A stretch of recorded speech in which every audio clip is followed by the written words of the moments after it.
দেখছেন না ইনস্টল হ্যাঁ কেন ওই করে? হ্যাঁ লোকাল হোস্ট তাহলে অলরেডি ইনস্টল করা করতে আছে। বলেছে, হ্যাঁ। তাহলে লোকাল হোস্ট এটা দেখছি, এটা হচ্ছে আমাদের ওয়েবসাইটের লিংক। এবার ড্যাশবোর্ডে যাবে কেমন? তো এই লিংকটা কপি করবেন, কপি করে নতুন একটা ট্যাব লোকাল নেবেন, নতুন একটা ট্যাব নিয়ে এখানে ওয়ার্ডপ্রেস। পেস্ট করবেন, এখানে এসটিডিপি চলে আসে। এসটিডিপি দরকার নাই, যেহেতু আমাদের এখানেও কোনো এসএসএল সার্টিফিকেটের কিছু নাই, বাদ দেন। এসটিডিপি বেস কোনো প্রোটোকল আমাদের নাই, লোকাল হোস্টে কিচ্ছু লাগবে না।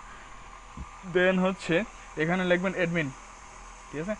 তো অ্যাডমিন লেখার পর অ্যাডমিন অথবা ডব্লিউপি অ্যাডমিন যা লেখেন লিখে এন্টার দেবেন।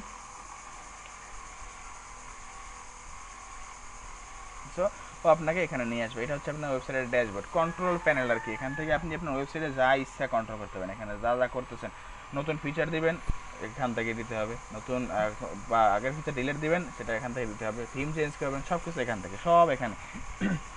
ঠিক আছে? সো আমরা করতেছিলাম কি, আমরা পেজ এডিট করতেছিলাম, ঠিক না?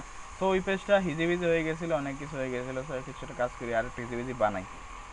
হোম আচ্ছা ভাই, পেজটাই পিএইচডি এইচটিএমএল বেশি ডিমান্ডফুল নাকি পিএইচডি টু ওয়ার্ডপ্রেস বেশি ডিমান্ডফুল, মানে কোনটাতে বেশি পিএইচডি টু প্রাইস? ওয়ার্ডপ্রেস, তো ওয়ার্ডপ্রেসের প্রাইস এমনিতেই বেশি হয়। ওয়ার্ডপ্রেসের প্রাইস বলতে আপনি তো শুধুমাত্র এসটিএমএল থেকে শুধুমাত্র কী করতেছেন, ফ্রন্ট এন্ড ডিজাইন করতেছেন, ঠিক না? আর সেখানে আপনি কি বলে ওয়ার্ডপ্রেস থেকে আপনি যেটা করবেন সেটা হচ্ছে ফুললি ফাংশনাল একটা ওয়েবসাইট। তো মেইনলি পিএইচডি টু ওয়ার্ডপ্রেসের কাজ কেমন কী হয় আমি জানি না, দেখে আসি দাঁড়ান 1 মিনিট। ফাইবার পিএইচডি টু কী ব্যাপার?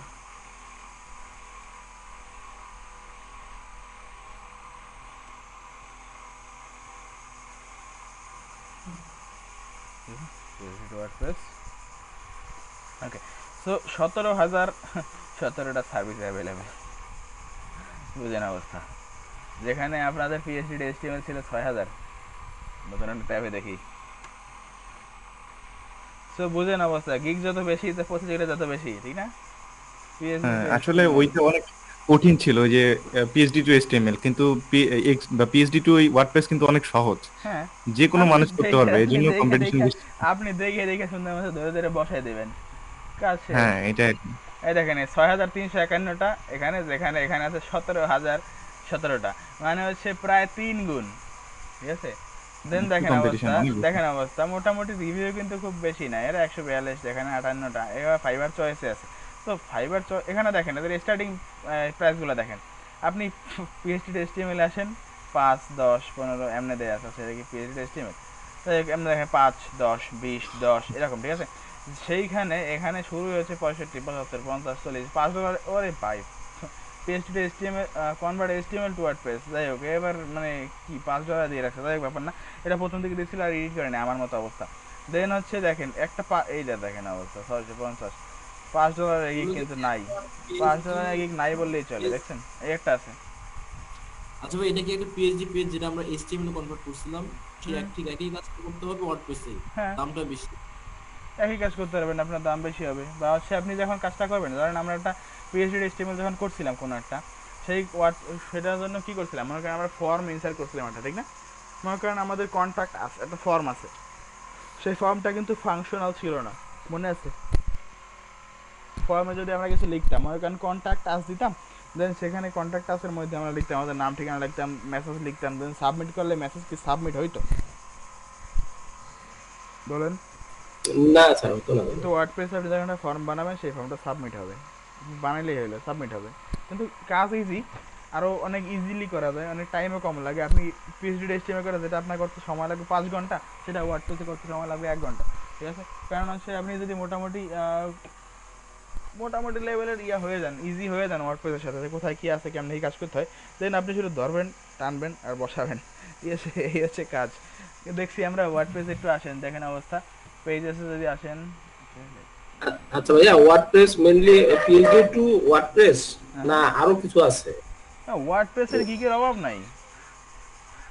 আপনি হ্যাঁ ওয়ার্ডপ্রেস দিয়ে ওইটা, কি কি গিগ দিতে পারবেন, দাঁড়ান একটু চেক করি হ্যাঁ ওয়ার্ডপ্রেস দিয়ে ওইটাই কি কি গিগ ওইটাই। দেওয়া যায়।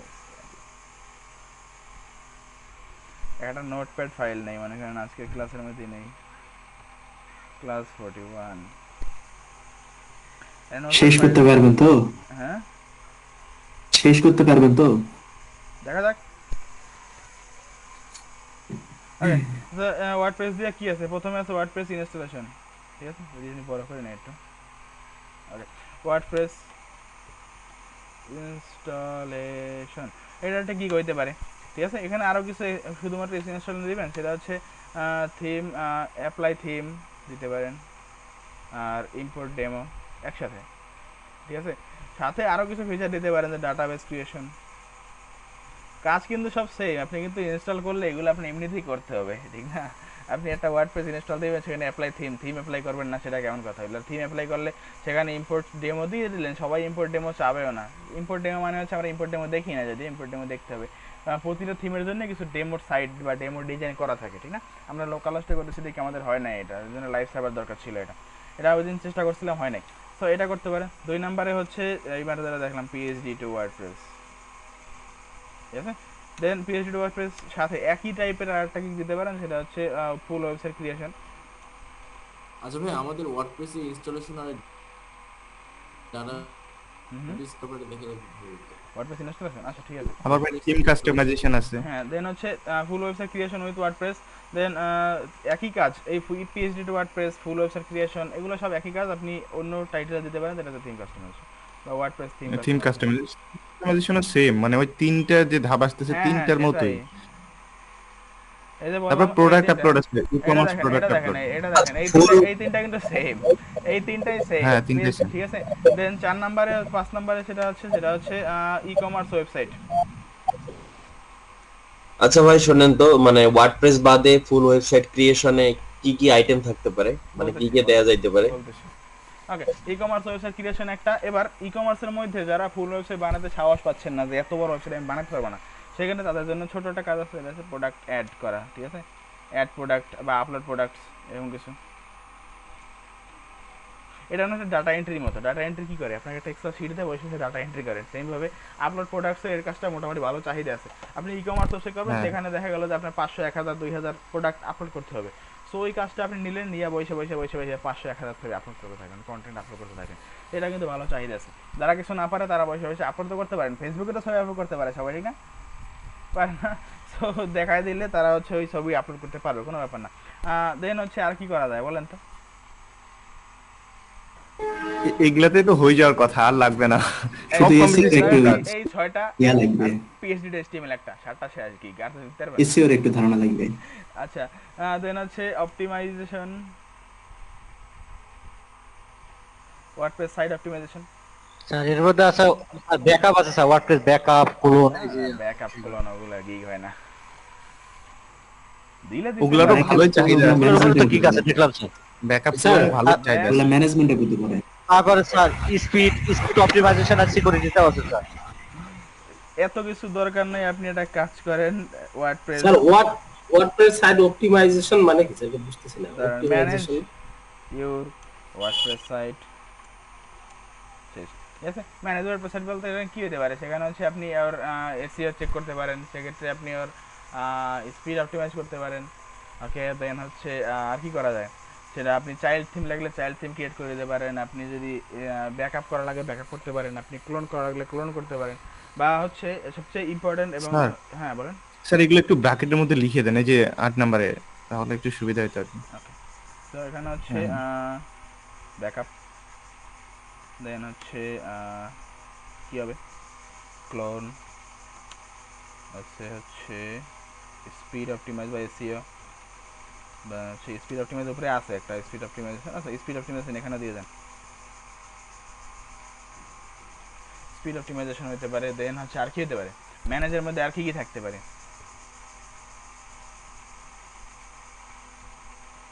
চাইল্ড থিম ক্রিয়েশন, ওকে। দেন চাইল্ড থিম ক্রিয়েশন মেইনলি পরে হচ্ছে থিম ডেভেলপমেন্ট পার্টের মধ্যে, ওই ব্যাপার না, চাইল্ড থিম আপনারা নিজেরা ক্রিয়েট করতে পারেন। আচ্ছা প্লাগইন ডেভেলপমেন্ট বা প্লাগইন ওরে কোনো ভাই, প্রবলেম, ওরে ভাই, এটা কি এটার মধ্যে পড়ে? না না, আমরা ওই লেভেলে যাই নাই। সো এটা শিখতে হলে আপনার কমপক্ষে 6-7 মাসের বেশি টাইমই দিতে হবে। খালি পিএইচপি পুরা হচ্ছে পিএইচপি আপনার শিখতে হবে যদি প্লাগ ইন ডেভেলপমেন্ট আর থিম ডেভেলপমেন্ট করতে চান। পিএইচপি তে পুরা প্রফিশিয়েন্ট হতে হবে একদম, পিএইচপি সব পারতে হবে এরকম অবস্থা।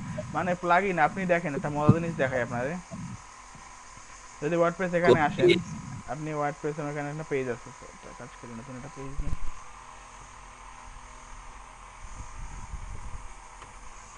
এখানে আপনি যদি ওয়ার্ডপ্রেসের থিম এডিটের ফাইলের মধ্যে যান, কোনোভাবে ভুল করে হইলেও যান, পাবো কই এখানে,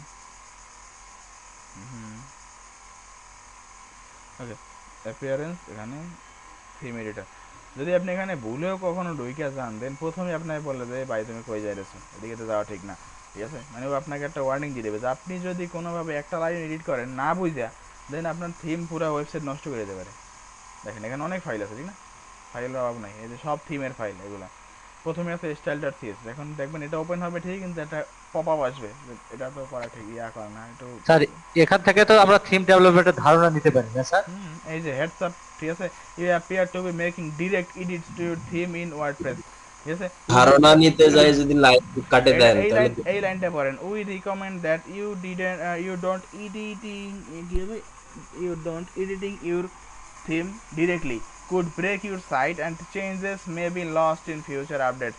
সো আপনি যদি এভাবে কোনোভাবে এখানে আপডেট করেন, দেন সেক্ষেত্রে কী কী অপশন সমস্যা হতে পারে? আপনি যদি না পারেন, পারলে সমস্যা নেই, পারলে করেন, সেটা ভালো ব্যাপার, ঠিক আছে?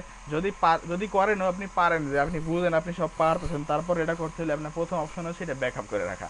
আর যদি ক্লায়েন্টের সাইড হাতে কোনো কথাই নেই, আমি মনে করেন কালকে যে বললাম না একটা সাইট দেখলেন আপনারা, ওখানে দেখলাম যে আনইউজড অনেক প্লাগইন আছে, কিন্তু আমি হচ্ছে ওগুলো ডিলিট করতে সাহস পাইতেছি না, ডিলিট করে কোন প্যারায় পড়বো আবার, তারপর ওগুলো আমি কই পাবো? এই জন্য হচ্ছে বসে যে দেখতেছি এগুলো আনইউজড, ঠিক আছে? আমি বুঝতেছি এটা আনইউজড, কিন্তু আমি ডিলিট করতে সাহস পাচ্ছি। এখন হয়তো কোনো ওখানে ওই যে লোক করছে ডিজাইন, ঠিক না, সে তো বুঝতেনি অবস্থা, ডিজাইন দেখলেই বোঝা যাচ্ছে কী করছে সে, ঠিক আছে? দেন হচ্ছে ওই ডিলিট করে দেখা গেলো তো ওগুলো সে কোথাও না কোনো কোথাও, হালে করছে আর কি। হ্যাঁ কোথাও হয়তো ইউজ করে সে ওইটা ডিঅ্যাক্টিভ করে রাখছে, হইতেই পারে, ঠিক আছে? যে ওইটা প্লাগইনটা ইউজ করতে, প্লাগইনের কাজ শেষ, সেটা ডিঅ্যাক্টিভ করে রাখি রেখেছে। এখন যদি আমি ওইটা ডিলিট করে দিই, দেখা গেলো তো এই কন্টেন্ট শুদ্ধ ডিলিট হয়ে গেছে সব, তখন আমি কী করবো? তাকাই থাকার কোনো উপায় নেই। দেন হচ্ছে ক্লায়েন্ট তো আমার মারতে পারবে না, তো আমার ফাইবার অ্যাকাউন্ট মারিয়ে দেবে, ঠিক আছে? তো এটা তো করা যাবে না, তো এই জন্য হচ্ছে ওইটা নিয়ে বসে আছে যে ভাই কী করবো, তার থেকে আমি সি প্যানেলে দিয়ে ক্লাউড ফ্লাই ইনস্টল করে দিই। আচ্ছা, দেন হচ্ছে এখানে আপনাকে বলতেছে যে যদি আপনি চেঞ্জ করেন, তো একটা হচ্ছে সমস্যা, আপনি পুরো সাইট ব্রেক হয়ে যাবে, এক সমস্যা। প্লাস 2 নম্বর সমস্যা, আপনি যদি এডিট করেন, সেক্ষেত্রে এই থিমে ফিউচারে কোনো আপডেট আসলে আপনি আপডেট পাবেন না। আপডেট পাবেন না বলতে দেখা গেল আপডেট যেই ফাইলটা আসতেছে, এই লাইনের কোডটা আসতো, সেই কোডটা আপনি ডিলিট করেছেন, আপডেট কেমনে আসবে, ঠিক আছে? সো এই জন্য যদি আপনি এডিট করেন, সেক্ষেত্রে আপনাকে প্রথমবারে বলা হয় আপনি ব্যাকআপ করে রাখেন, পুরো সাইট ব্যাকআপ করেন। প্লাস যখন এডিট করতে চাবেন, যখন থিম ডেভেলপমেন্ট করবেন, সেক্ষেত্রে আচ্ছা ভাই, আপনার প্রথম অপশন, কিভাবে লেখা যায় আসলে? হ্যাঁ ব্যাকআপ দেখা দিচ্ছে, আমি দেখাই দিচ্ছি, ডব্লিউপি ব্যাকআপ বা এরকম কিছু একটা প্লাগইন আছে, আমি দেখবো না, ঠিক আছে? এটা আর সবচেয়ে ভালো উপায় হচ্ছে আপনি যখনই কোনো এডিট করবেন, sir all in all migration sir আছে, অল ইন ডব্লিউপি মানে ওই এক্সপোর্ট আছে মনে হয়, এক্সএমএল আকারে এক্সপোর্ট হয় না কি জানেন, মনে নেই, মানে প্লাগইনের নাম মনে নাই, যখন ইউজ করি তখন গিয়ে সার্চ দিয়ে যেটা আছে এটা ইউজ করি। ওকে, দেন হচ্ছে এটা কি দেখেন অবস্থা, সবচেয়ে মজার ব্যাপার হচ্ছে, সবচেয়ে ইম্পর্টেন্ট যেটা, আপনি ব্যাকআপ তো করছেন, তারপরেও সিকিউরিটির জন্য আপনাকে হচ্ছে চাইল্ড থিম ক্রিয়েট করে নিতে হবে। চাইল্ড থিম এডিট করেন, কোনো সমস্যা নাই, মেইন থিমে আর দিবেন না, ঠিক আছে? এখানে অ্যাস্ট্রা ইউজ করতেছি না আমরা, তো অ্যাস্ট্রাটা চাইল্ড থিম ইউজ করা যাবে, চাইল্ড থিম ক্রিয়েট করে নেবেন। তো চাইল্ড থিম ক্রিয়েট কেমনে করে সেটা প্রচুর পরিমাণে টিউটোরিয়াল ভিডিওতে ইউটিউবে পাবেন, চাইল্ড থিম না দেখিয়া, যেহেতু আমরা ডেভেলপমেন্ট করতেছি না।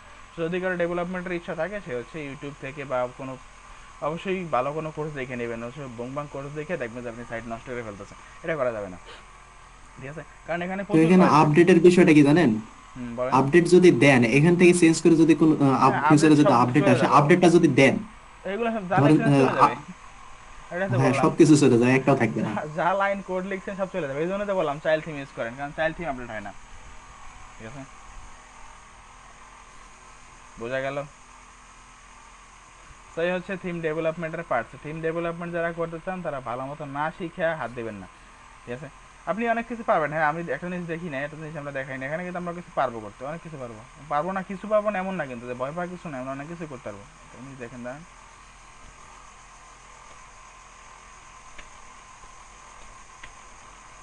আমরা সিএসএস এসটিএমএল সব কিছু পারি। তো সে পিএইচপিটা ঝামেলা করতে পারে, পিএইচপি এখানে যদি কোনো পিএসসি ফাইল থাকে, সেই পিএসসি ফাইল, আচ্ছা আই আন্ডারস্ট্যান্ড, নো প্রবলেম। তো হচ্ছে এইখানে আপনাকে এডিট করার পারমিশন দিয়েছে, এটা হচ্ছে আপনার সিএসএস ফাইল, এটা হুদাই একটা হচ্ছে স্টাইল এটা কমেন্ট টমেন্ট করে রেখে দিচ্ছে। তো আপনি এখান থেকে যেটা এডিট করবেন, মনে করেন জেসন ফাইল আছে 404 পিএইচপি, archive.php, comment.php, footer.php, সব ফাইলগুলো এখানে আছে। তো আপনি মনে করেন চাচ্ছেন যে কী করবেন, page.php, এটা ওপেন করেন, দেখবেন যেখানে পিএইচপি কোড সব চলে আসছে।